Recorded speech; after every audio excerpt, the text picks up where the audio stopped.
Hello students, let's try to understand transportation in human being student. So what we are going to study student, transportation of what? Transportation of oxygen. Okay. So what is the concept here? We are reading just going through the NCERT. We have seen previous section that the blood transports oxygen and waste material in our body. In class 9, we learned about the blood being fluid connective tissue. Blood consists of the fluid medium called the plasma in which the cells are suspended. Plasma transport food, carbon dioxide, nitrogen, waste in dissolved form. Oxygen is carried by the red blood corpuscles. Many other substances like salt are also transported by the blood. We thus need the pumping organ to push the blood around the body. A network of tubes to reach all the tissue and the system in place to ensure that this network can be repaired if damaged. Our pump, the heart. The heart is the muscular organ which is as big as fist because both oxygen and carbon dioxide have to be transported by the blood. The heart has the different chambers to prevent the oxygen rich blood from the mixing with the blood containing carbon dioxide. The carbon dioxide rich blood has to reach the lungs for the carbon dioxide to be removed, and the oxygenated blood from the lungs has to be brought back to the heart. This oxygen rich blood is then pumped into the rest of the body. Now we can follow this process step by step. Oxygen rich blood from the lungs comes to the thin wall, upper chamber of the heart of the left atrium. It is called student. What is called left atrium? Okay. So this is the left atrium where the firstly blood is coming student. What type of blood is coming? Oxygenated blood. The left atrium relaxed when it is collecting this blood. It then contract while the next chamber, the left ventricle, this is the left ventricle, relax. So that the blood transported to it. When the muscular left ventricle contract its turn, the blood is pumped out the body. Deoxygenated blood come from the body to the upper chamber of the heart, upper chamber up on the right, that is right atrium. It is this the right atrium. As it relaxes, as the right atrium contract, the corresponding lower chambers, the right ventricle dilates. This transferred blood to the right ventricles, which is turned pump it to the lungs for the oxygenation.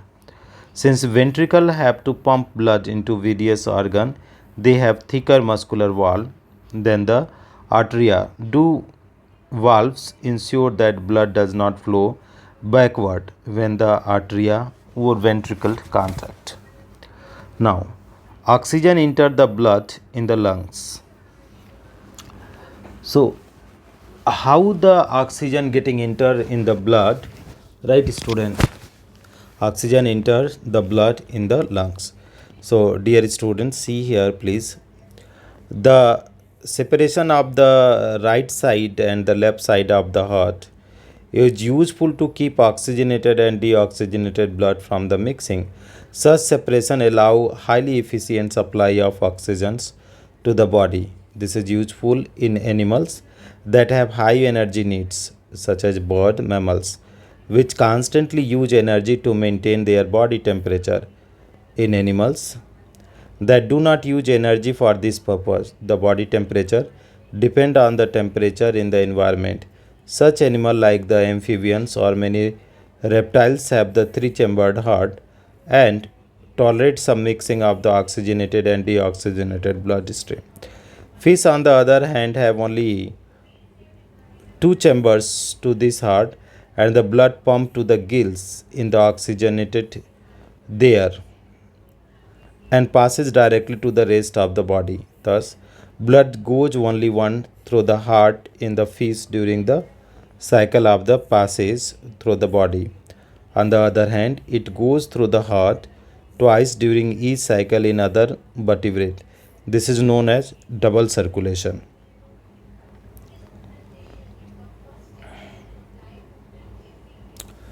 So here, student, you can see this is the lungs. From the lungs it is coming into this is the called left atrium. Then from the left atrium it is going to be the left ventricle, and from left ventricle it is transferred to the capillaries in the body organs.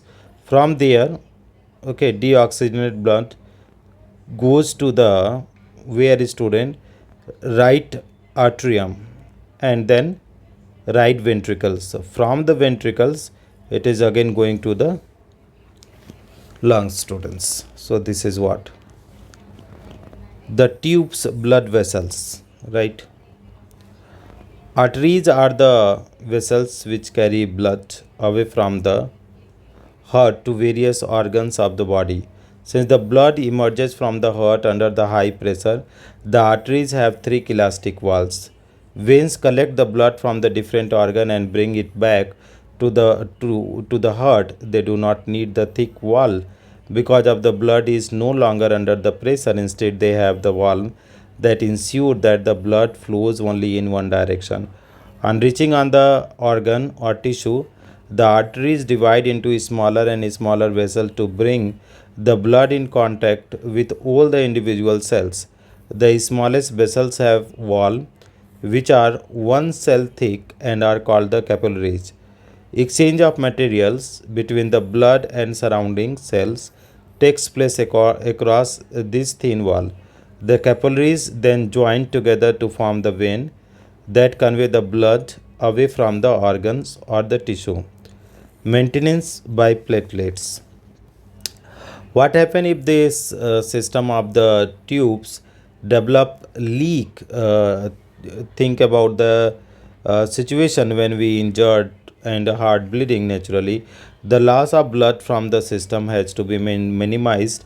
In addition, leakage would lead to a loss of pressure, which would reduce the efficiency of the pumping system. To avoid this, blood has platelet cell which circulates around the body and plug these leaks by helping to clot and blood at this point of injury. What is the lymph, student? There is another type of fluid also involved in the transportation. This is called lymph or tissue fluid. Through the pores present in the wall of the capillaries, some amount of plasma, protein, and blood cells escaped into the intercellular space in the tissue to form the tissue fluid lymph. It is similar to the plasma of the blood but colorless and contain less protein. Lymph drains into the lymphatic capillaries from the intercellular space which join to form the large lymph vessel that finally open into the larger vein. Lymph carries the digested and absorbed fat from the intestine and drain excess fluid from the extracellular space back into the blood. So this is all about the transportation in what, student? Animal. Next heading is transportation is plant, and then excretion. These things we have to study, student. Thank you.